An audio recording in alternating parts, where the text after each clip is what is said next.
오늘의 주인공은 나아만이에요. 어릴 적 우리가 배운 나아만 장군은 문둥병에 걸렸다. 그래서 그냥 요단강에 물을 7번 씻어서 문둥병이 나았다. 이렇게 그의 질병의 치료에만 초점을 두고 말씀을 배울 수 있었습니다. 그러나 오늘 말씀을 가만히 묵상해 보면 하나님은 나아만의 육신의 질병인 나병뿐만 아니라 그의 지독한 자만심, 영혼의 질병인 교만을 깨트리시고 낮추셔서 그의 영혼을 새롭게 하시는 과정까지 하나님은 동시에 치료하고 계세요. 우리 하나님은 너무 좋으셔서 나아만의 육신의 나병뿐만 아니라 그의 영혼의 질병까지 고치시는 거예요. 오늘 나아만을 통해 나아만에게 하셨듯이 하나님이 저와 여러분의 교만을 어떻게 깨트리시는지, 우리를 낮춰가시는지 함께 배우길 원합니다. 아멘. 첫 번째, 하나님은 영혼의 질병, 교만을 어떻게 다루실까요? 오늘 본문에서 첫 번째, 인생의 나락을 경험하게 하심으로 겸손케 하세요. 우리 조금 부담스러운데요, 옆에 있는 분에게 이렇게 고백하겠습니다. 인생의 나락을 경험하게 하십니다. 너무 기분 좋게 얘기하시는 거 아니에요? 옆에 있는 분에게. 이 나락이란 말은 내 힘으로 풀지 못할 인생의 문제를 실은 마주했다는 겁니다. 나아만은 생각하지도 못한 인생의 급습을 당하고 있어요. 우리 1절 말씀 세 번역으로 한번 읽어보겠습니다. 시작. 시리아 왕의 군사령관 나아만 장군은 왕이 아끼는 어떤 인물이요? 큰 인물이었고 어떤 사람이요? 존경받는 사람이었다. 주님께서 그를 시켜 시리아에 구원을 베풀어 주신 일이 있었다. 나아만은 어떤 용사였다고요? 강한 용사였는데 그만 나병에 걸리고 말았다. 여러분 보세요. 나아만은 군대 장관이었습니다. 왕 앞에서 크고 존귀한 자였습니다. 그리고 시리아 민족을 아수르로부터 구원한 장수였습니다. 민족적인 영웅이고 장수 중에 장수였습니다. 한 나라의 서열의 2위였습니다. 권세와 명예와 부를 다 가졌다는 것을 오늘 본문은 설명하고 있습니다. 그러나 그 뒤에 꼬리표로 붙은 말이 나아만에게 인생의 나락 가운데 그를 떨어뜨렸습니다. 그만 나병에 걸리고 말았더라. 성도 여러분, 실은 이것이 우리가 사는 저와 여러분의 삶의 솔직한 모습입니다. 누구나 부러워하는 사람도 자신을 찌르는 가시가 있습니다. 헤어나오지 못하는 문제들로 끙끙 앓고 있습니다. 괜찮게 보이고 저 사람 정도면 그래도 괜찮은 것 아니야 라고 하는 사람도 좀 까보면 해결하지 못하는 그러나 나병이었더라, 그러나 해결되지 않는 씨름하고 분투하지만 여전히 안고 살아야 하는 상흔들과 고통들이 그 안에 있더라 라는 게 실은 나아만을 통해서 우리 자신을 보게 되는 삶입니다. 나아만의 화려한 인생의 수식어, 군대 장관, 부와 명예와 크고 존귀한 민족적인 영웅이라는 이 모든 타이틀이 실은 그러나 나병이었더라 이 말로 모든 게 불거품이 돼요. 그 모든 영화가 가루가 되는 거예요. 실은 저와 여러분의 삶도 마찬가지입니다. 우리가 그럭저럭 괜찮은 사람 같지만 내 안에 풀리지 않는 문제로 하나님 제 인생 뭐예요? 하나님 나 여태까지 어떻게 왔는데 하나님 저에게 왜 이런 고통이 있어요? 씨름하는 우리의 모습이 있다는 거예요. 근데요, 이 나병, 옛날에는 문둥병자라고 표현했던 이 히브리 말이 실은 병명이 아니에요. 이 병호칭이 어떻게 되냐면 몹시 괴롭히다라는 말이 그냥 나병, 문둥병자라는 단어예요. 그러니까 나병이 얼마나 극심했는지 나병에 따로 네이밍을 주지 않고 히브리어는 몹시 고통스러웠다가 바로 나병이래요. 왜 고통스러웠을까요? 몸이 점점점 마비되고 기능을 잃죠. 근데 마비되는 자기의 몸조차 마비되는 것이 모르는, 고통을 느끼지 못하는 고통을 가져야 하는 병이 나병이었습니다. 자기 몸의 일부가 사라져가고 정말 잘라져 나가도 그 아픔을 느끼지 못할 정도로 그런 어려움을 가진 병이었죠. 그런데 성경에서 말하는 큰 용사였더라. 그러니까 나아만의 자랑이 뭐였어요? 자기 몸의 힘이었죠. 근데 몸의 힘이 이제 그에게서 나오지 않는 거예요. 그러니까 그가 자랑하고 그의 정체성이었던 게 이제 아무것도 아닌 육신의 질병과 함께 마음의 병을 앓게 된 거예요. 그리고 이 병의 또 특징이 뭐냐면 사회적으로 고립을 시켜요. 나병에 걸린 사람은 사회적인 관계가 단절됐습니다. 그래서 일반 사람들이 자기에게 올 때 우리 신약의 언어도 그렇지만 나는 부정해요. 나는 불결해요. 오지 마세요. 저는 스스로 격리해야 됩니다. 저와 마주할 수 없어요. 이게요. 우리가 이렇게 몸이 아프면 다른 병은 사람들의 돌봄을 받습니다. 케어를 받죠. 근데 이 병은 지독한 고립의 병이었어요. 사람들 앞에 나설 수도 없는 아주 곤란한 처지를 겪게 되었습니다. 그러니까 나아만의 또 다른 호칭이 뭐냐면 존귀한 자인데 존귀한 자가 지금 저주를 받은 거예요. 힘 있는 자가 힘이 아무것도 없는 자가 되었고 존경받는 자가 부끄러움을 입는 자가 되었다는 거예요. 이 두 가지 고통뿐만 아니라 또 영적인 의미도 있어요. 성경에서 나병은 죄를 비유할 때 쓰는 아주 중요한 표현 중에 하나예요. 하나님을 제거하고 그 자리에 대신 자기를 앉힌 사람을 성경에서는 나병에 걸렸다고 이야기해요. 자신이 죽어가면서도 죽어가는지 모르는 교만을 뜻하는 거예요. 나아만은 지금 나병을 통해 지독한 교만의 값을 하나님 앞에 지불하고 있는 거예요. 이 나병으로 나아만이 오늘 본문에 보면 3분의 1만큼 겸손해져요. 오늘 하나님이 이 나아만을 다루시는 두 가지 방법을 배울 건데 총 세 가지예요. 그래서 오늘 설교를 들으신 분은 다음 주까지 들어야 여러분이 완전히 겸손해집니다. 네, 그러니까 그래서 하나님 두 가지 방법 배울 거예요. 이전까지 나아만은 문제가 생기면 세 가지를 동원했습니다. 첫 번째, 자기의 인맥을 동원했어요. 왜요? 한 나라의 2인자잖아요. 가장 존경받는 자잖아요. 그리고 그에게 뭐가 있었어요? 권력이 있었어요. 파워가 있었어요. 군대 장관이었어요. 많은 사람을 거느릴 수 있었어요. 그리고 그에게 또 뭐가 있었어요? 부가 있었어요. 재물이 있었어요.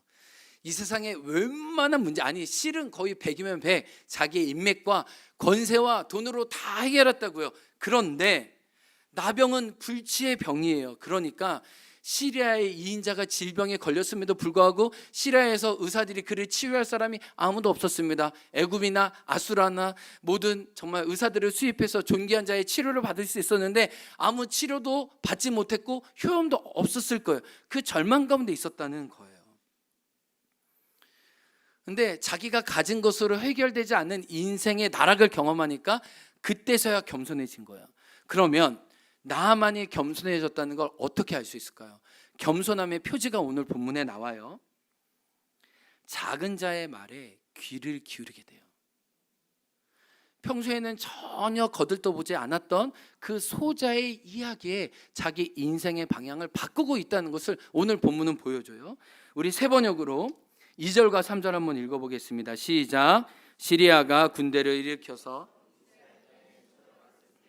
그곳에서 어린 소녀 하나를 잡아온 적이 있었다. 그 소녀는 나만 안에 무엇을 들고 있었다? 시중을 들고 있었다. 3절. 그 소녀가 여주인에게 말하였다. 주인 어른께서 사마리아에 있는 한 예언자를 만나보시면 좋겠습니다.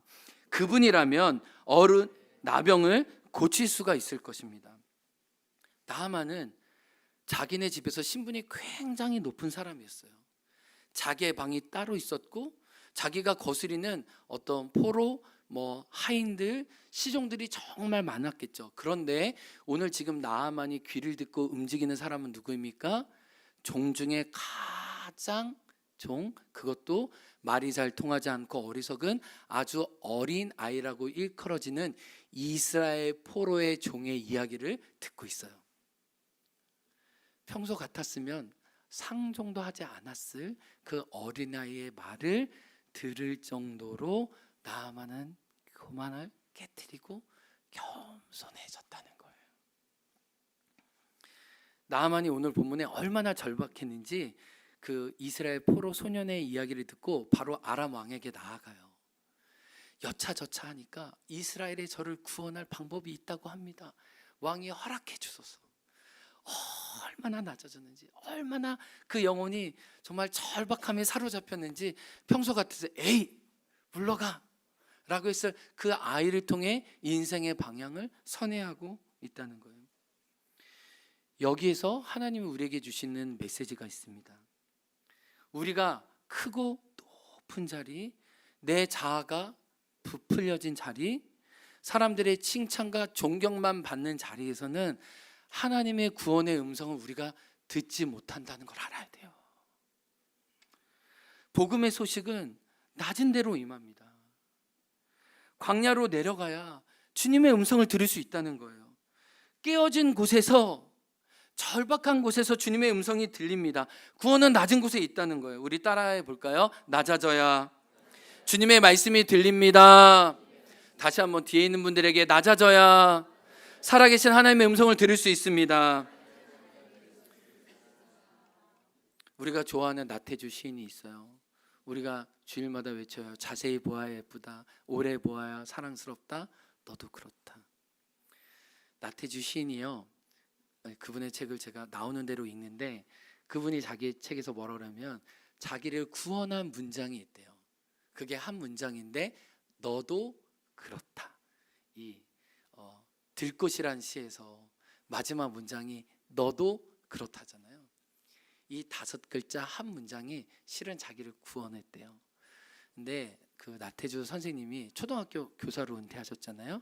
근데 그 당시에 이제 연세가 많으시니까, 그때는 초등학교 교사가 2년만 공부해도 바로 부임해서 학교 선생님이 됐을 때였어요.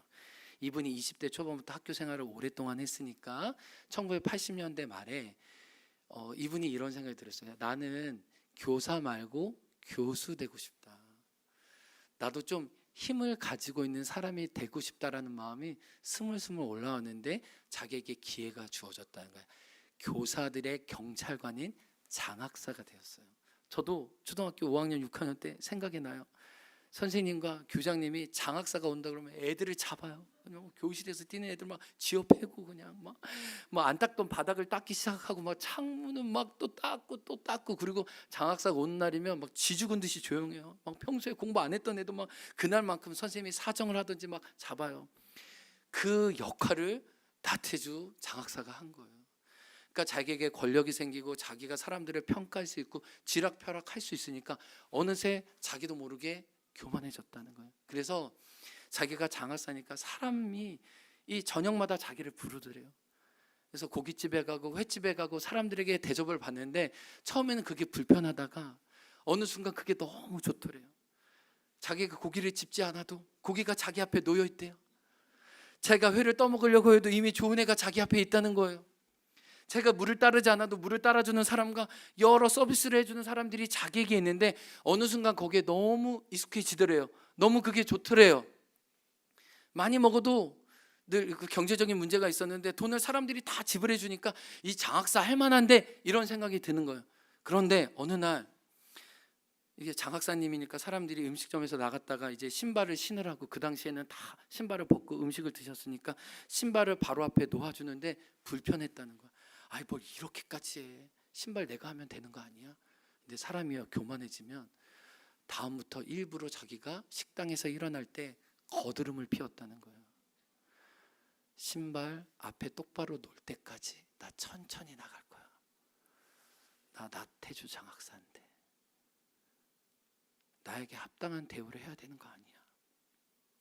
근데 어느 순간 이제 장학사 해외 연수를 나가서 이제 정원을 거닐다가 아침에 혼자 커피를 마시는데 나태주 선생님이 자기가 너무 혐오스러워지더래요. 평생 아이들을 사랑해서 아이들을 위한 시를 짓고 영혼의 노래인 운율로 사람들의 마음을 감동했던 내가 대접받으려고 하고 거만해진 지독한 그 악한 마음으로 사로잡힌 자기를 보면서 너무 혐오스러워지더래요.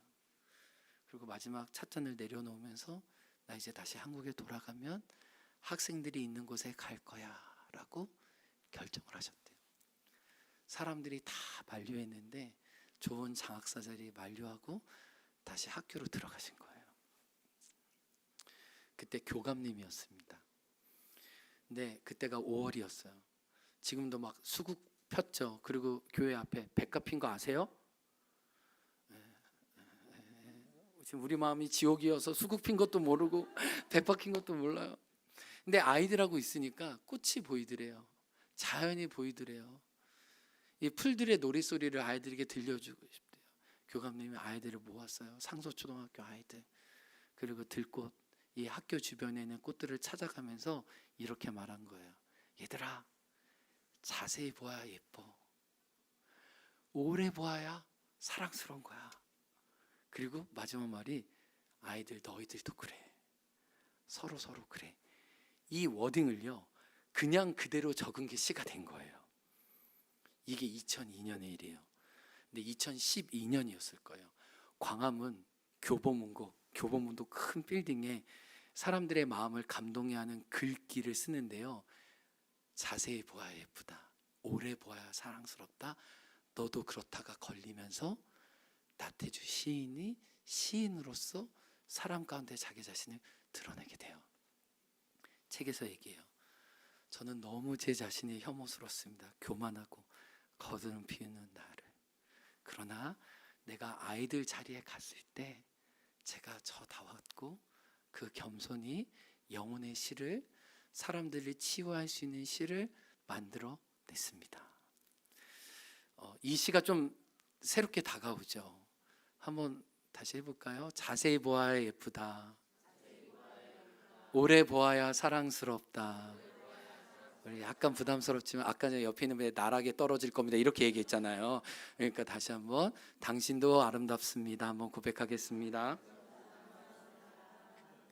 네. 그래요. 시인도요 시인의 자리에 있어야 돼요. 교사도 교사의 자리에 있어야 돼요. 그 겸손한 자리에서 하나님은 우리를 구원할 당신의 메시지를 주세요. 실은 지난 주일 저녁 제가 아내와 크게 다퉜습니다. 장효주 권사님 왜 웃으세요? 이렇게 가만히 보니 교만한 마음으로 제가 아내를 눌렀어요. 강하게 저항하고 실은 아내를 밀어붙였습니다. 이런 거 있죠. 내가 오늘 싸우면서 내가 너를 꺾어야 말겠어. 제가 이를 악물고 아내를 정말 꺾으려고 했어요. 근데 가만히 보니까 이기고 싶은 마음이 실은 교만한 마음이더라고요. 이제 제가 막 강하게 나오고 막 아내 이렇게 말을 막 꺾고 이러니까 아내가 너무 속상했어요. 그래서 원래는 이제 저녁 같이 먹기로 했는데 아내는 속상하면 이제 방에 들어가서 이불을 뒤집어 쓰거든요. 그럼 제가 가서 이제 미안하다고 이제 마음을 풀어줘야 되는데 내가 풀어주나 봐라 내가 풀어주나 내 절대 역사가 안 한다 내가 일 안 먹으냐 이렇게 해서 유라 오늘 밥 먹기는 큰일 났다. 그래서 너랑 나랑 나가자 해가지고 막 혼자 막 이렇게 왔는데도 계속 시름시름 방에서 앓고 있는 거예요. 그래서 몇 시간 지났다가 나왔는데 이제 그러면 이제 대화를 시도하고 제가 마음을 읽어줘야 되잖아요. 근데 아내가 소파에서 이제 울고 있는 거예요. 너무 속상해가지고 막 마음이 상해가지고 그래서 제가 그냥 막 그 우는 아내가 막 너무 속상하고 막 싫어가지고 막 더 강하게 막 밀어붙였어요. 막 이렇게 내가 오늘 내가 진짜 내가 승리하리라 내가 은혜 내가 평소에 내가 좀 당한 게 있었는데 그 억울한 마음과 억한 심정과 내가 이건 말도 안 되는 거 막 이렇게 한다고 해서 저의 논리로 막 밀어붙였어요. 예린이가 그걸 보더니 엄마가 이렇게 너무 많이 속상하고 막 눈물 흘리고 있으니까 이러면 진짜 안 되겠다 싶어서 자기의 방으로 저희 아내를 데려갔어요. 그리고 정말 우는 엄마의 눈물을 닦아주면서 엄마의 속사정을 다 들어주세요. 방에서 막 쑥닥쑥닥 막 엄마랑 대화하고 막 이런 얘기가 들려요. 저는 거실에서 진짜 이건 나 진짜 이거 막 이렇게 해서 옆에 하일이가 아빠 나도 아빠 마음 알아. 근데 결국 아빠가 사과할 거잖아. 빨리 미안하다고 해. 왜 우리 분위기를 왜 이렇게 만들어? 아빠 결국 아빠가 숙일 거잖아. 왜 이렇게 자존심 부려? 나도 당해봐서 아는데 아빠 빨리 숙여라. 이렇게 하는데 하일이 말은 맞는 말이긴 하지만 오늘도 또 지라는 얘기처럼 들려가지고 이게 별로 제가 안 들었어요. 하일이 말은. 근데 예린이가 어머나 막 대화 막 이렇게 하고 난 다음에 제가 그냥 거실에서 너무 저도 속상하고 그냥 뭐 답답해서 그냥 아무것도 안 하고 한숨만 쑥 쉬고 있는데 제 앞에 예린이가 왔어요. 아빠 마음이 뭐 때문에 속상한지는 알겠어. 그런데 엄마가 이것 때문에 속상했는데 그 속상한 것보다 아빠가 엄마에게 대하는 그 이후의 반응과 태도들이 엄마의 마음이 너무 상한 거야. 아빠, 엄마가 그 반응 때문에 정말 힘들고 어려웠다는 거 그거 아빠가 알아줬으면 좋겠어. 그러면서 이 엄마의 마음을 위로해주고 엄마가 뭐 때문에 속상했는지 저한테 예린이가 전달해 주는 거예요. 이제는 예린이 때문에 좀 부부 중재가 돼요. 이렇게 예린이가 잘 키운 딸 하나 열아들 안 부러워요. 진짜 예린이가 막 조근조근 아빠 그러면 안 되지 뭐 그러면서 엄마의 마음을 제가 알아듣게끔 이해시켜 주는 거예요. 근데 제가 예린이 말을 듣고 그날 마음을 풀었을까 안 풀었을까요? 안 풀었어요. 내가 오늘 지나봐라. 내가 왜 진짜 내가 오늘 사과 안 했는데 내가 진짜 강박한 마음으로 하루 잤는데 새벽 예배 때 기도가 안 돼요. 내가 기도하는 건지 벌써 이제 중요한 관계가 망가지면은 하나님께 나아가는 것도 불편하고 안 돼요. 그래서 내가 실은 안 풀고 싶었어요. 근데 예린이 말이 월요일 하루 동안 남았어. 내 아내가 이제 집에 올 시간이 되는데 임박한 진노가 예상이 되는 거예요. 이제 상상이 되는 거예요. 아내가 오면은 어제 정말 풀 수 있는 기회도 있었는데 풀지도 않았고 했는데 내가 어떻게 돌이킬 수 있을까? 이 진정성을 가질 수 있을까? 보니까 예린이 말을 그대로 잘 따라서 적으면 사과 편지가 될 것 같은 거예요. 그래서 아내가 돌아올 시간에 맞춰서 이렇게 편지 2장을 써서 아내한테 보냈어요. 근데 그 중요한 단어는 예린이가 다 해준 말이었어. 이렇게 다 이렇게 내가 이해하지 못하는 그 말들을 다 적어가지고 이제 아내에게 미안하다고 하면서 예린이의 조언과 아내의 너그러운 용서로 제가 한 주간 은혜롭게 설교를 준비할 수 있었어요. 제가 뭘 느꼈냐면은 제가 교만하니까 하엘이 말도 예린이 말도 안 듣고 싶은 거예요. 내가 왜 이렇게 아내를 꺾으려고 했을까? 아내에게 주장하려고 했을까? 내 마음이 교만했구나. 근데 하나님은 예린이를 통해 부모 아빠의 마음을 낮추시고 다시 화해와 관계가 연결될 수 있도록 고치시는구나. 여러분 보세요. 나아만이 교만했을 때는 그 아이 한 명의 말이 전혀 자기 삶에 영향을 미치지 않았습니다. 우리가 하나님 앞에 낮추고 겸손하면 하나님은 그 어떤 사람을 통해서도 여러분에게 말씀해 주실 수 있어요. 근데 문제가 뭐예요? 내가 너무 높고 큰 자리, 사람들이 환호하고 존경받는 자리, 그럴싸한 자리에 너무 내 자신을 높이다 보니 하나님이 낮은 곳에서 어린 소녀를 통해 우리를 치유하시고자 하지만 우리가 그걸 듣지 않는다는 거예요. 여러분, 여러분의 마음은 어디에 있어요? 주님이 물어보시는 거예요. 우리가 낮아져야 우리를 향한 하나님의 메시지가 들릴 줄 믿습니다. 겸손한 자에게 주시는 구원의 메시지를 들으시기에 주의 이름으로 축복합니다. 첫 번째, 자기 힘으로 풀 수 없는 인생의 나락을 통해 듣지 못할 음성을 듣게 하심으로 하나님은 그를 치유하세요. 이렇게 여러분을 치유하실 거예요. 그리고 두 번째, 또 여러분의 겸손을 다루세요. 두 번째는 뭐냐? 모욕을 당하게 하신다는 거예요. 첫 번째는 나락이었는데 두 번째는 모욕이에요. 따라합니다. 하나님은 내가 원하지 않는 모욕을 당하게 하십니다. 나아만이 경험한 것은 태자와 거절이에요. 이것은 그에게 익숙하지 않은 일이에요. 아니, 한 번도 당해본 적이 없는 것입니다. 사람들에게 매우 존귀하다는 칭호만 받았어요.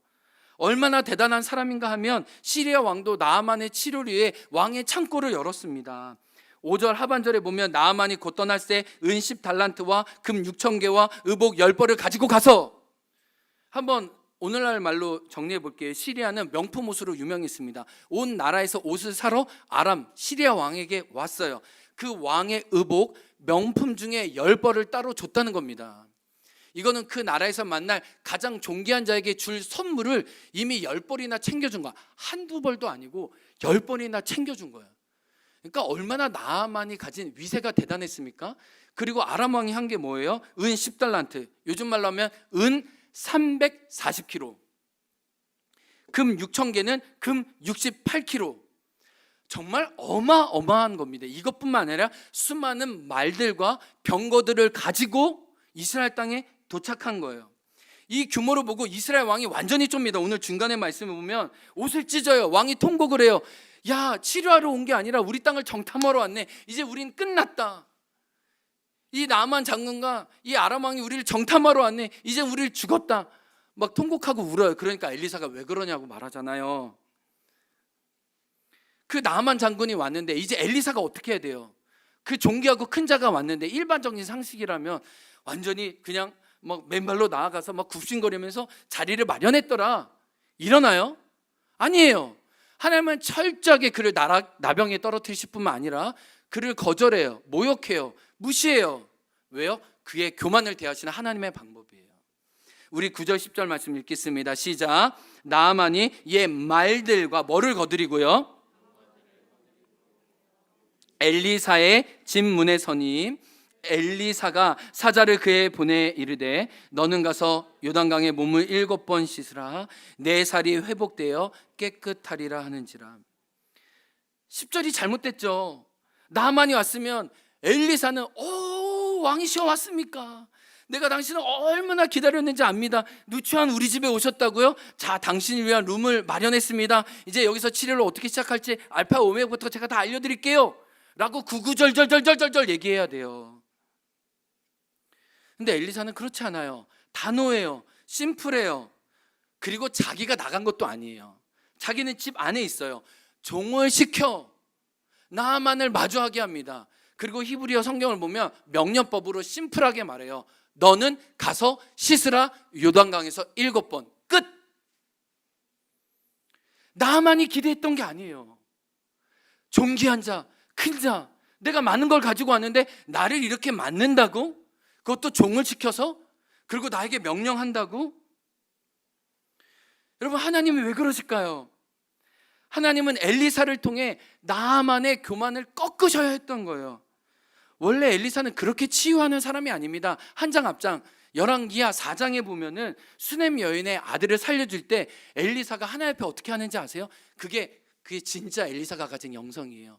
그의 눈을 죽은 아이의 눈에, 그의 입을 죽은 아이의 입에, 그의 손을 죽은 자의 손에 온전히 엎드려서 하나님 이 아이를 살려주십시오 기도하는 게 하나님의 치유법이었어요. 엘리사가 그렇게 영혼을 살렸다고요. 사람을 대했다고요. 그러면 나아만 장군이 보면 어떻게 해야 돼요? 막 고름을 닦아주면서 막 아픈 팔다리를 주물러가면서 하나님 치유해 주십시오. 막 종려나무를 흔들면서 올리브 기름 흔들면서 사람들에게 막 노래를 하고 막 기도를 시키면서 이 존귀한 자가 왔는데 우리가 이렇게 치료해야지 했나요? 아니요. 하나님 완전 깔보세요. 하나님 무시하기로 결정하신 거예요. 왜요? 그렇게 태자를 놓아야 내가 얼마나 교만한지 알기 때문에. 나아만의 교만이 여기서 보여요. 나아만은 하나님의 은혜마저 돈으로 사려고 했어요. 여러분, 이 태도를 하나님은 가만히 보시지 않습니다. 은 340kg, 금 68kg, 그거 얻기 위해서 나 제대로 맞아. 나 제대로 치유하면 내가 이거 다 줄 수 있어. 그러니까 나 치료해봐. 하나님 향해서 이런 태도를 가진 거예요. 하나님을 돈으로 매수한 거예요. 내 재물 앞에 떨어야지. 자기의 가진 게 아직도 자기의 교만인 거예요. 근데 여러분, 하나님이 어떠신 분이세요? 하나님의 측량법에 따르면 나만이 가져온 게 사람들이 볼 때는 와 대단해 보여도 하나님 볼 때는 먼지도 안 돼요. 티끌에 티끌도 안 되는 거예요.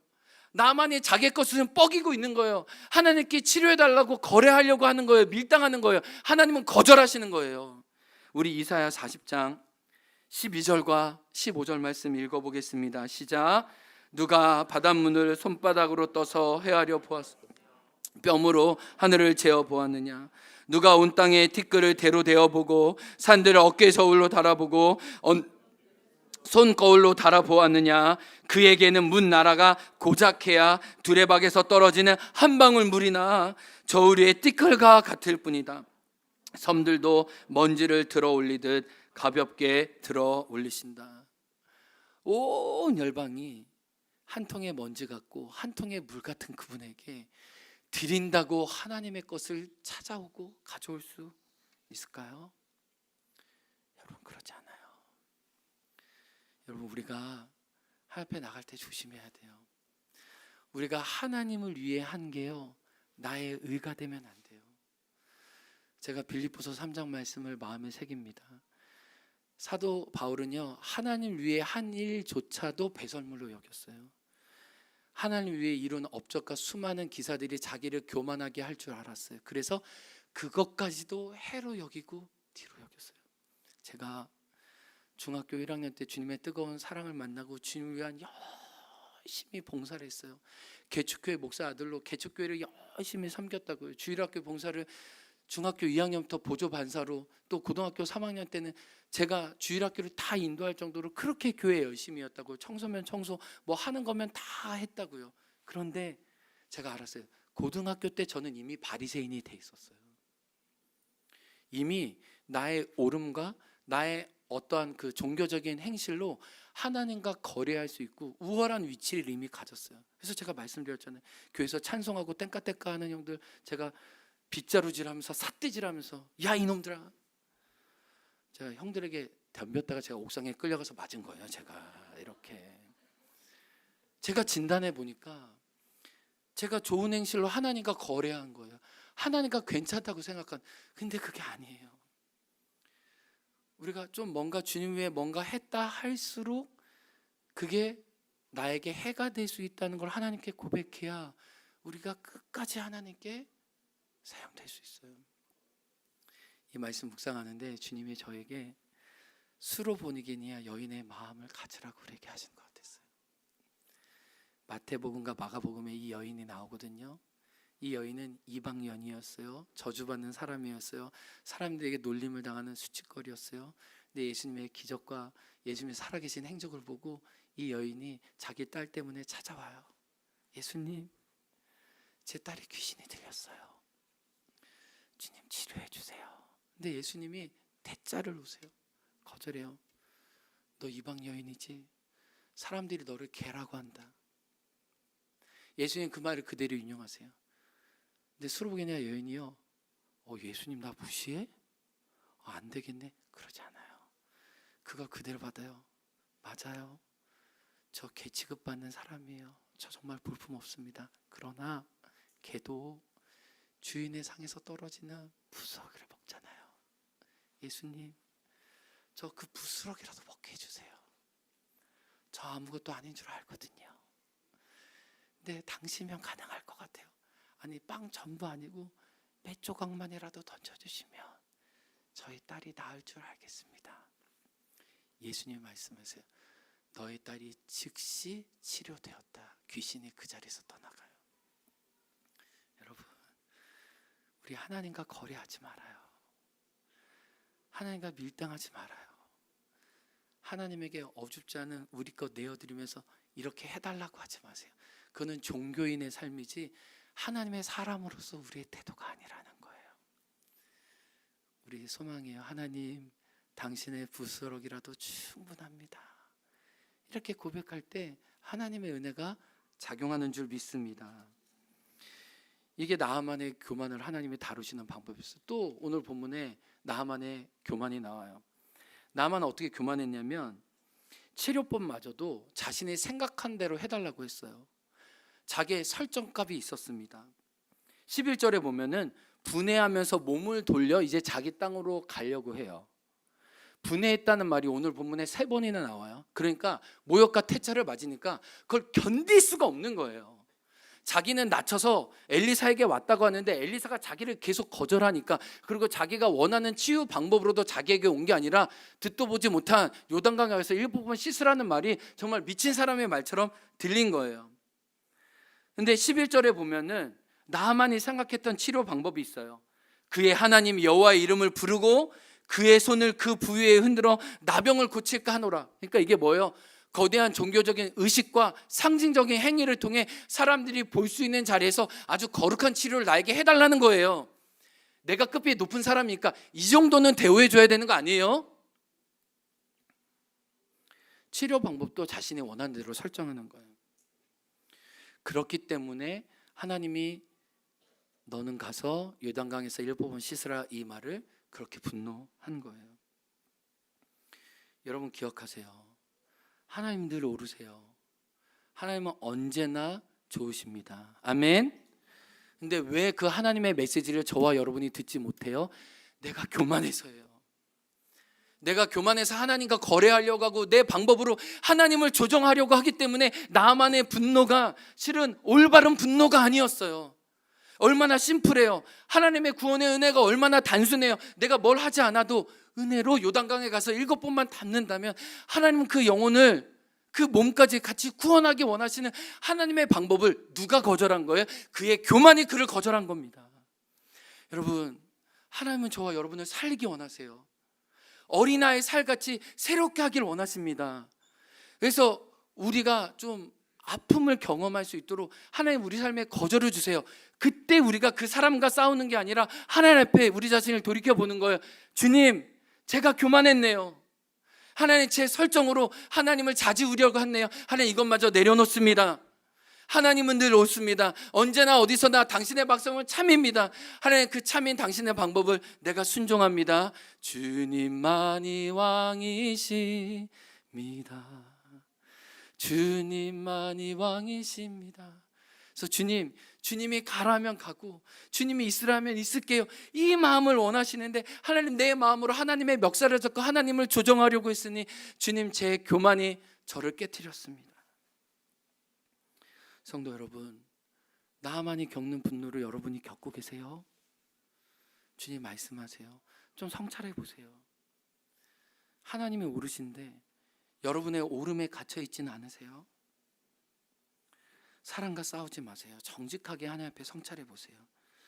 하나님은 교만한 나를 다루십니다. 다투십니다. 말씀을 마쳐요. 하나님은 겸손한 자에게 은혜를 주십니다. 늘 이 교만과 우리는 싸워요. 아니, 저는 싸워요.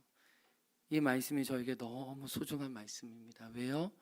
제가 너무 교만하기 때문에, 제가 너무 자만심이 크기 때문에. 하나님은 저를 꺾으세요. 하나님 저를 고치세요. 하나님 여러분을 고치세요. 만지세요. 나락을 경험하게 하세요. 태자를 맞게 해주세요. 그러나 그것마저도 합력해서 선을 이루십니다.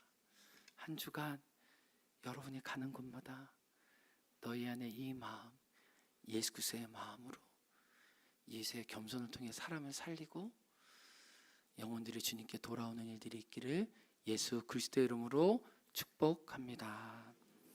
네, 우리 함께 찬양하면서 하나님께 나아가기 원합니다. 주 나의 모습 보네, 상한 나의 맘 보시네.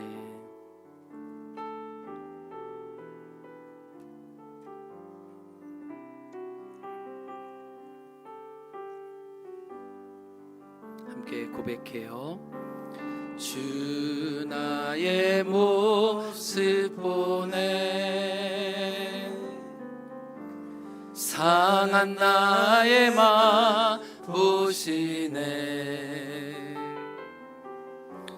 주 나의 눈물 안에 홀로 울던 맘 아시네. 주 사랑 내게 있네. 주 사랑 내게 있네. 그 사랑이 날 채우네. 주네 내게 있네. 주네 내게 있네. 그네로 날 세우네. 그네로 날 세우네. 세상 소망 나 사라져 가도 주의 사랑은 끝이 없으니 살아가는 이 모든 순간이 주의 힘을 나는 세상 소망 사라져가도 세상 소망 다 사라져가도 주의 사랑은 끝이 없으니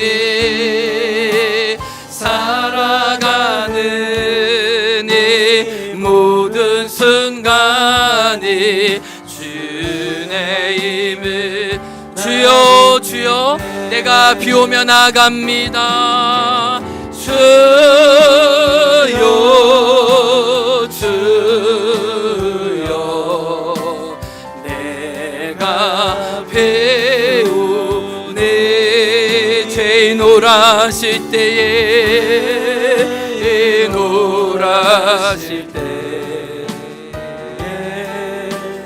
나 인내하신 구세주여 내가 비오니 하나님께 나아갑니다. 인내하신 구세주여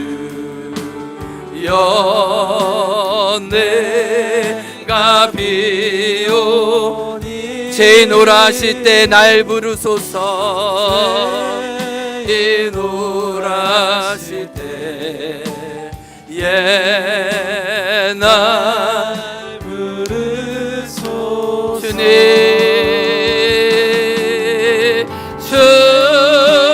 주여 주여 내가 배우네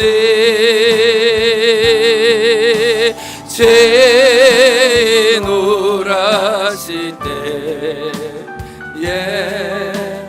날 부르소서. 지난 한 주 이 말씀을 묵상하면서 나아만이 저였습니다. 부풀려진 자와 높은 마음으로 낮은 자의 말을 듣지 못하는 저를 보았습니다. 몸을 돌려 분노하지만 그것은 나의 교만과 나의 어리석음 때문이라는 것을 깨닫게 되었습니다. 사랑하는 성도 여러분, 저만일까요? 오늘 주님이 나아만을 통해 여러분의 교만을 다루십니다. 여러분의 힘과 지혜로 풀려고 했지만 풀려지지 않는 그 문제들이 있으시죠? 그 문제들을 통해 주님은 당신의 메시지를 우리에게 들려주실 줄 믿습니다. 나의 오름과 나의 어떠함으로 하나님의 치료와 하나님의 은혜마저 거래하려고 만드는 우리의 무례함을 하나님은 그냥 두지 않으시고 티끌과 같이 겸손한 자로 우리를 다루십니다. 우리 주님께 기도하며 나아갑시다. 주님, 제가 교만한 죄인입니다. 다시 순전하고 정직한 영을 새롭게 하여 주옵소서.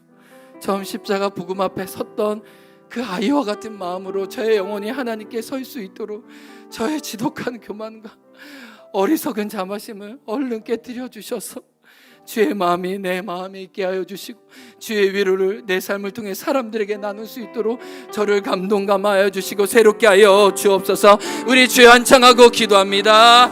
주여 하나님 아버지, 하나님 나의 지독한 그 악함에 대해서, 하나님 나의 완고함에 대해서, 하나님 내가 하나님마저 좌지우지하려고 하는 그 나의 무리함에 대해서 하나님 회개합니다. 하나님 내려놓습니다. 하나님 저를 끊임없이 낮춰주시오. 하나님 끊임없이 겸손한 자리로, 하나님 예수님의 자리로 이끌어 주옵소서. 하나님 우리가 처음 하나님께 섰던 그 마음으로 하나님 우리를 이끌어 주시기를 주님 기도하고 납니다. 하나님 내가 죄인이요, 하나님 내가 하나님 거짓 지푸라기와 같다고 고백했다. 하나님 그 순전함으로 우리를 이끌어 주옵소서. 하나님 우리의 교만하고 거치고 딱딱해진 마음을 주님 치료하여 주옵소서. 하나님 내 힘으로 나의 어떠함으로 하나님마저 싸우려고 했습니다. 하나님 회개합니다. 하나님 우리 풀리지 않는 문제 가운데 하나님을 구하며 기도합니다. 하나님 당신의 배녀에게 하나님 찾아와 주시고 우리를 하나님 베풀어 주시기를 주님 기도하고 원합니다. 성령 하나님 이 시간 우리 한 사람 한 사람에게 임하여 주옵소서. 하나님 엘리사를 통해, 하나님의 선지자를 통해, 어린 여종을 통해 하나님 주님이 끊임없이 말씀하시는데 내가 듣게 하여 주옵소서. 내가 깨닫게 도와주옵소서. 하나님 우리 가운데 예수의 마음과 하나님 예수의 겸손과 하나님 예수의 심장에 우리에게 있게 도와주시기를 주님 기도하고 원합니다. 하나님 우리의 완악함을 깨뜨리게 하여 주옵소서. 하나님 우리의 교만함으로 우리의 가정과 자녀와 우리 삶의 자리가 깨어졌음을 회개합니다. 죄인 나는 아무것도 아닙니다. 당신의 은혜를 기다릴 뿐입니다. 스로보니게 하여 겸손하게 주님 그 가루라도 저에게 주세요. 주님 내가 당신의 은혜 아니면 살아갈 수 없습니다. 하나님 주님 주여 주여 내가 비오네 주여 주여 내가 비오네 죄 노라실 때 날 부르소서. 우리 다같이 일어나서 하나님께 항복하면서 주여 주여 내가 비오네 주여 주여 내가 비오네 죄 노라질 때 날 부르소서. 하나님 교만한 우리를 깨뜨려 주옵소서. 지독한 자만심에 사로잡힌 우리의 망가져버린 영혼을 새롭게 하여 주옵소서. 수로보니가 여인이 내가 개 취급당해도 되니 당신의 상에서 부스럭이라도 주십시오. 하나님, 우리는 사람들이 나에게 어떻게 말하고 어떤 평가가 하는지가 너무 중요하지만 하나님 앞에 내 영혼을 비춰볼 수 있는 거울을 잃어버렸습니다. 주님 용서하여 주옵소서. 우리를 낮춰 주옵소서. 하나님과 거래하지 말게 도와주옵소서. 하나님은 늘 오르시고 늘 선하시는 하나님의 뜻과 방법을 신뢰할 수 있는 겸손한 자로 우리를 세워 주옵소서. 하나님, 우리 중에 풀리지 않은 인생의 나병과 같은 문제로 씨름하고 있는 당신의 아들, 딸들이 있습니다. 그 문제마저 주의 손에 올려드립니다. 주님, 우리를 구원하여 주옵소서. 낫게 하여 주옵소서. 주님 따라가게 도와 주옵소서. 하나님, 세상 소망이 아무것도 없을 때 한 여종을 통해 구원의 소식을 전해주셨던 것처럼 우리에게 한 아들 예수님을 통해 우리에게 소망이 되어주시니 감사합니다.